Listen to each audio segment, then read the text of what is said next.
Episode 8. The Hunger Beyond Stars. Hope is a dangerous thing. It comforts, it reassures, it convinces men that tomorrow will resemble today, that salvation has arrived, that someone else will bear the burden for the first time in 10,000 years. The Imperium had hope. The return of Rogal Dorn had shaken the galaxy. The return of Leman Russ had ignited it. The gathering of the Primarchs had transformed it into something else entirely. Belief. Across 1,000,000 worlds, citizens spoke of miracles. Shrines overflowed with worshippers. Pilgrims crossed entire sectors seeking proof. The stories spread faster than any official decree. The Emperor's sons had returned. The legends were real. And humanity believed salvation had arrived. The Great Devourer wished to correct that misunderstanding, far beyond the galactic rim, beyond dead galaxies, beyond consumed civilizations, beyond regions of space where even light had been harvested. Something watched, not with eyes, not with emotion, not with hatred, with hunger. The living moon from the edge of the swarm had fully opened. The colossal entity, hidden within, now drifted through the darkness. Silent, patient, ancient, and it had noticed Terra. It had noticed the Primarchs. It had noticed hope. The hunt had entered a new phase. On Terra, preparations for Operation Last Light accelerated. The Primarchs wasted no time. Whatever disagreements existed between them, the Tyranids cared nothing for old wounds. The war had already begun. Deep within the Imperial Palace, the Hall of Strategy remained active day and night. Fleet commanders arrived hourly. Sector governors waited for orders. Astropathic transmissions flooded every available channel. At the centre of it all stood the 6 surviving Primarchs. Guilliman commanded the effort, as he always had. Countless fleets moved according to his directives. Forge worlds increased production. Recruitment quotas expanded. Entire segmentums mobilized. The Lord Commander barely slept. Russ noticed immediately. "You still do that?" Guilliman looked up from a mountain of reports. "Do what?" "Work until you collapse." "I haven't collapsed." "You look close. I appreciate your concern." "You shouldn't," Russ replied. "I wasn't concerned." The Wolf King grinned. Guilliman stared at him. 10,000 years? Yes.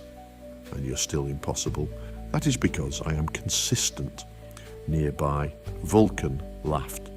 Dorn didn't. The Praetorians studied a massive holographic projection of Terra. Layer upon layer of fortifications surrounded the throne world. Orbital defenses, kill zones, fortress stations, defense fleets. Every day, new additions appeared. Every day, Dorn demanded more.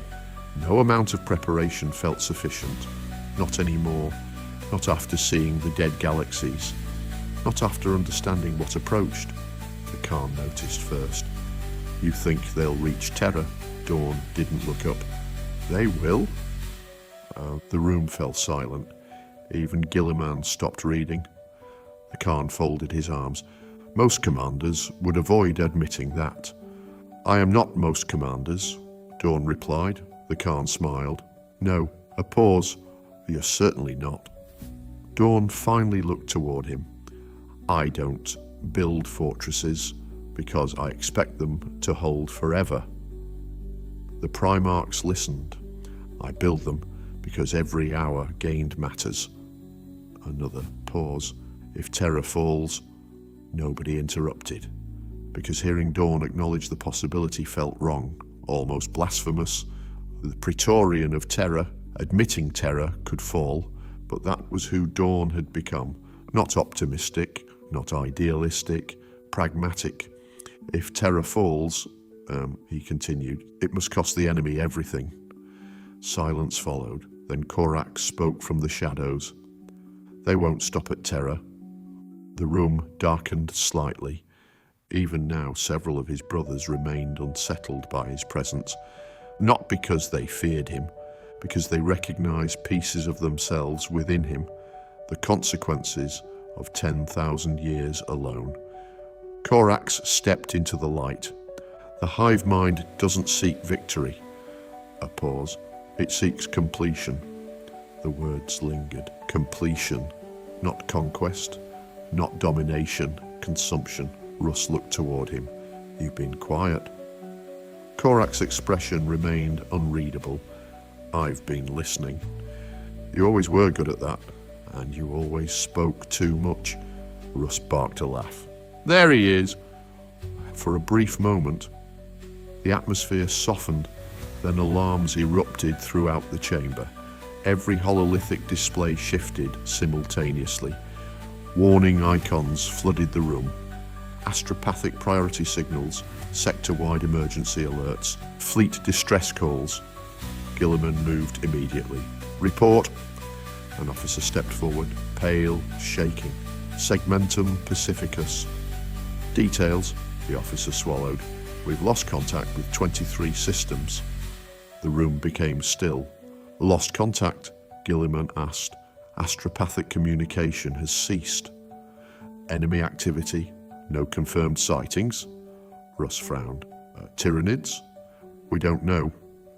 The officer activated the display. A section of the galaxy illuminated. 23 systems flashed red, then black. Gone. No communication, no signals, no survivors. Nothing. The Khan stepped closer. How long? 6 days. The answer hit like a hammer. 6 days. Entire star systems had vanished within 6 days. Even the Tyranids didn't usually move that quickly. Something was wrong. Very wrong. Guilliman immediately issued orders. Dispatch reconnaissance fleets. They already have. Results? The officer hesitated. There are none. Another silence, because everyone understood what that meant.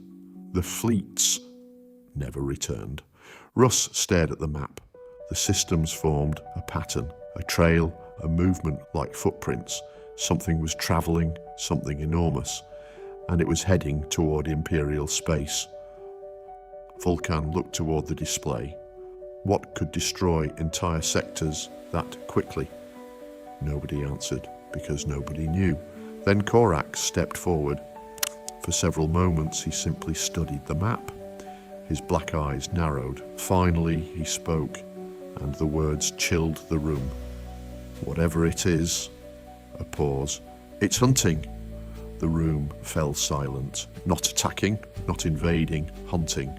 The distinction terrified everyone present, because predators hunted specific prey. And if Corax was right, something within the Tyranid swarm had chosen a target. The question was, who far beyond Imperial space, far beyond the reach of humanity's maps? A lone vessel drifted through darkness, ancient, silent, invisible. Upon its bridge stood Leman Russ. The Wolf King stared into the void. At first glance, there was nothing there. No stars, no worlds, no fleets, only darkness. Then he saw it, a flicker, a crack, a disturbance within the psychic ocean of the Hive Mind itself. Tiny, almost impossible to detect, yet undeniably real. The fracture, the weakness he had crossed eternity to find. And for the first time, Russ smiled, because the ancient being in the forest, at the end of time, had spoken the truth. The Hive Mind was not perfect. Something inside it was changing. Something inside it was beginning to break. The first reconnaissance fleet arrived 17 days later. It should have taken 22. The fact that it returned at all was unexpected. The fact that only one ship remained was worse. The battered cruiser emerged into Imperial space, trailing debris. Its hull was torn open. Its engines were failing. Entire sections of the vessel were missing. Yet somehow it had survived.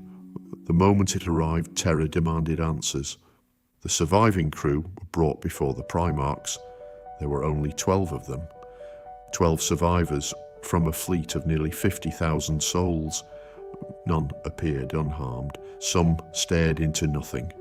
Others shook uncontrollably. One never stopped whispering.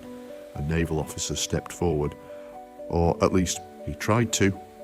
The man's hands trembled violently. His uniform hung loose. His face looked decades older than official records indicated. Guilliman studied him carefully. What happened? The officer opened his mouth. No words came. His eyes widened, as though remembering, as though reliving something. Finally, he spoke. We found them. The room fell silent. The missing systems, Guilliman nodded. Continue. The officer swallowed.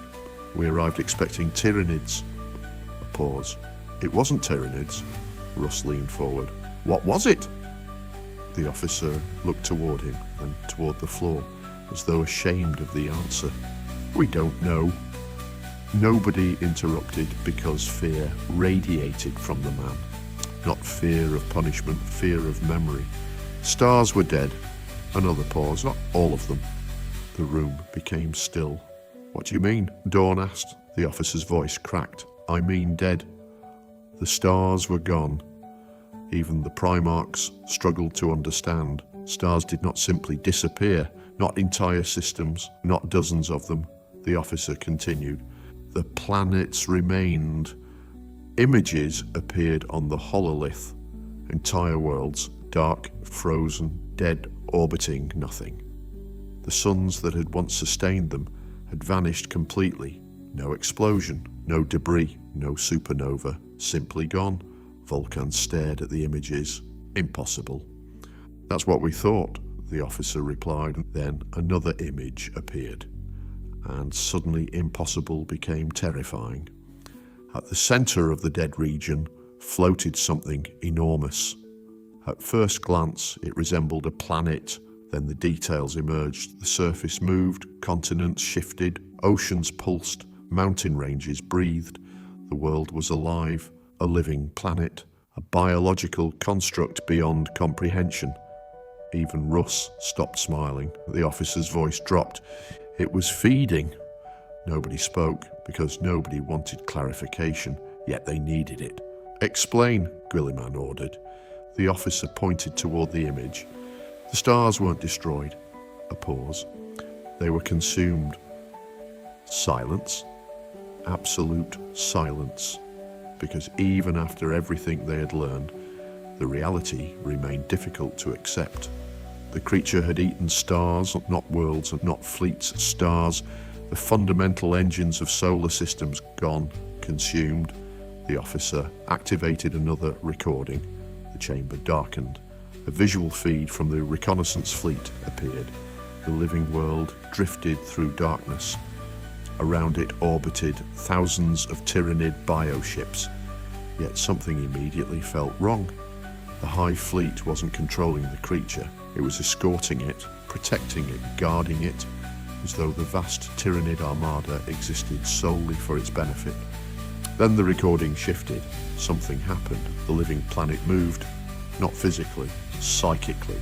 The screen erupted into static. Crew members screamed. Astropaths collapsed. Machines malfunctioned. Reality itself seemed to distort. Then the recording ended. The officer lowered his head. That's when we ran. Smart, Russ muttered. The officer laughed, a broken laugh. We tried. The room became quiet. We never escaped. Guilliman frowned. You're standing here. The officer shook his head. No. His expression became distant. We were allowed to leave. Nobody liked the sound of that, not one bit, because predators allowed prey to escape for a reason, to send a message. The officer looked toward the Primarchs, and for the first time, his fear became visible. It knew we were there. The words struck harder than expected. How? Dorn asked. The officer pointed toward his own head. It looked at us. Silence. Not the ship, not the fleet, us. The memory clearly horrified him. It knew our names. Guilliman's expression darkened. What? It knew everything. The officer's breathing accelerated. It knew where we were born. It knew our memories. It knew our fears. His voice began shaking. It knew Terra. Another pause. It knew the Emperor. The chamber fell silent, because that should have been impossible. No Tyranid organism possessed such knowledge. No Hive fleet had ever demonstrated anything remotely similar. This was something else, something ancient, something intelligent, something that had existed long before humanity reached the stars. The surviving officer was escorted away shortly afterward. No one spoke for several minutes. Finally, Vulkan broke the silence. Whatever that thing is. It isn't merely Tyranid.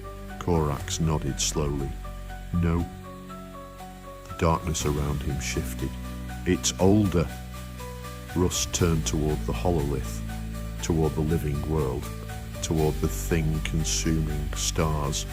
Then he remembered the ancient being from the forest at the end of time. The warning, the consumed galaxies, the endless migration. Slowly, pieces began falling into place. The swarm protects it. The others looked toward him. Russ pointed at the image. Why? Nobody answered. Because they had all asked the same question, the Wolf King continued.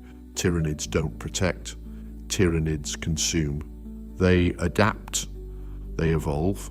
They move on. His eyes narrowed. So why is the Hive Mind guarding this thing? The answer came from Corax, quietly, like a shadow speaking. Because it matters. Another pause. More than worlds. The room grew colder, because Corax was almost certainly correct. And if the Hive Mind considered the creature important, then humanity should be terrified. Far beyond Terra, far beyond imperial borders, the living world drifted onward, ancient, silent, hungry.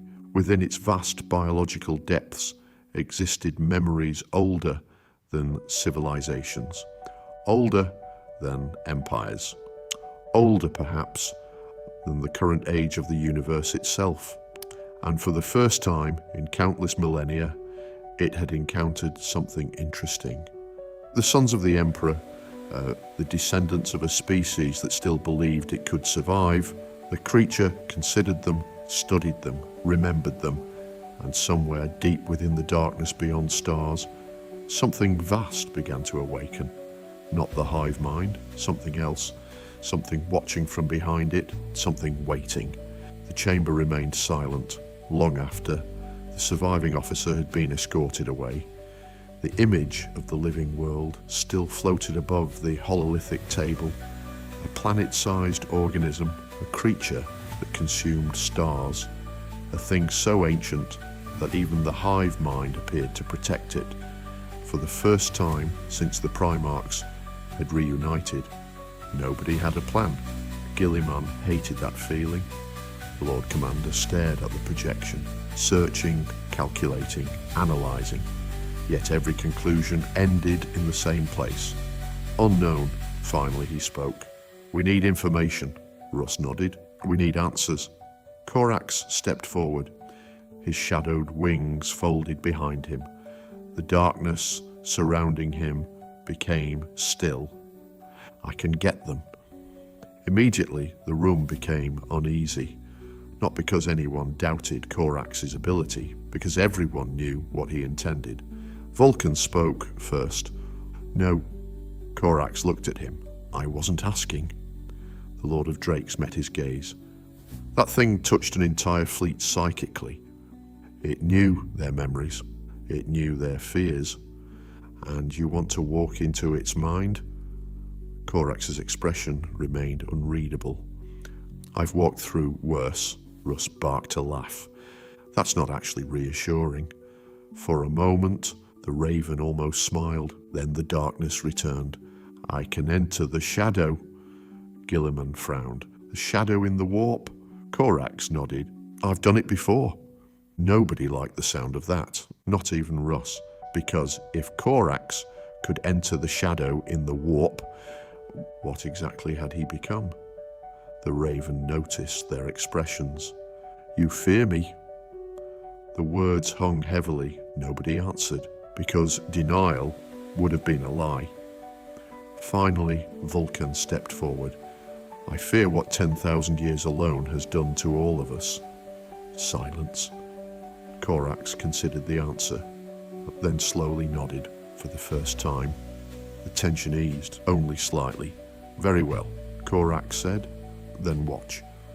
The chamber darkened. The shadows around him expanded, growing, stretching. The darkness swallowed the floor, the walls, the ceiling. Then Corax disappeared, not physically, psychically. His consciousness plunged outward, across stars, across the warp, across the endless psychic storm generated by the Tyranids, into the shadow. The experience would have driven a mortal insane instantly. Billions of voices, trillions of instincts, an ocean of hunger beyond comprehension. Yet Corax continued deeper, past the hive fleets, past the synaptic networks, past the screaming psychic currents, toward the living world, toward the ancient thing at its center.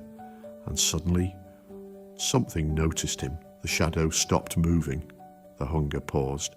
The galaxy-spanning consciousness turned and looked back. Corax expected hostility, expected violence, expected attack. Instead, he received memory, endless memory. Galaxies burned before his eyes. Not one, not 10, not 100, thousands, millions. Civilizations rose and fell. Species flourished. Empires conquered stars. Then the swarm arrived. Again and again and again, the pattern never changed. Different names, different cultures, different dreams. The same ending, consumption. Corax witnessed species older than the Necrons, species more advanced than the Eldari, species capable of manipulating reality itself. All gone, all forgotten, all consumed. The scale shattered comprehension. And then Corax saw the truth, the living world. It was not a weapon, it was not a commander, it was not a god, it was a memory, a living archive. The thing carried within itself the genetic record of every species ever consumed by the Tyranids, every civilization, every adaptation, every lesson, every victory, preserved forever. The creature remembered everything. The Hive Mind's oldest servant, its first witness, its eternal historian. And suddenly, the archive noticed who was watching. Corax, the Primarch, the son of the Emperor. The creature focused entirely upon him, and for the first time, it communicated, not through language, not through words, through understanding. The vision changed. Now Corax saw Terra, the Imperial Palace, the Golden Throne, the Emperor, then humanity, its rise, its wars, its triumphs, its failures. The creature had studied mankind for a very long time. It knew them, it understood them, and what horrified Corax most was the realization that it wasn't impressed. Humanity was not special, the Imperium was not unique, the Emperor was not unprecedented. The archive had seen thousands of civilizations make exactly the same claims. Everyone believed itself destined to survive. Everyone believed itself different. Everyone believed itself chosen. Everyone died. Corax felt something unfamiliar. Fear, not for himself, for humanity. Because, for the first time, he understood how small they truly were. Then the archive delivered its message. A single thought, a certainty, a truth. The psychic force of it exploded outward, across the hive mind, across the warp, across the galaxy. Every astropath heard it, every psyker felt it. Every sensitive soul collapsed beneath its weight. On Terra, the Astronomicon flickered. The Golden Throne groaned. The Primarchs staggered, and within the Hall of Strategy, the message arrived. Not words, not speech, meaning, ancient, absolute, certain, you are not the first. The chamber shook. The psychic pressure intensified. Images flooded the minds. Dead galaxies, broken civilizations, extinct races, countless failures, countless endings. Then the second truth arrived, even colder than the first. You will not be the last. Silence. The message ended, the pressure vanished. The room remained still, nobody moved, nobody spoke. Because every Primarch had seen the same vision, the same impossible scale, the same endless graveyard stretching across creation. Finally, the Khan broke the silence. Well? The others looked toward him. The Khan shrugged. I hate it. To everyone's surprise, Russ laughed, a deep, genuine, defiant laugh. Guilliman stared at him. What's funny? Russ turned toward his brothers. The thing thinks we're like everyone else. Nobody understood. Then the Wolf King's grin widened. Has it met us? For a moment. Nobody reacted. Then Vulkan smiled. Then the Khan. Then even Dorn's expression softened. Because despite everything, despite the fear, despite the impossible odds, Russ was right. Humanity might not be unique. The Imperium might not be special. But these 6 brothers had never been particularly good at accepting inevitable defeat far beyond the galaxy. The living archive drifted onward, watching, waiting, and deep behind the Hive Mind, beyond even the archive's awareness, something enormous shifted in the darkness, a second consciousness, ancient, hidden, awakening. For the first time in untold ages, it opened its eyes, and the Hive Mind recoiled, not in fear, in recognition. Within the depths of the Tyranid swarm, entire hive fleets change course, synaptic signals become confused, instincts conflict, orders clash. For a brief moment, the perfect unity of the great devourer fractures, and somewhere within the darkness, a voice speaks, not to humanity, not to the Imperium, to the Hive Mind itself, brother.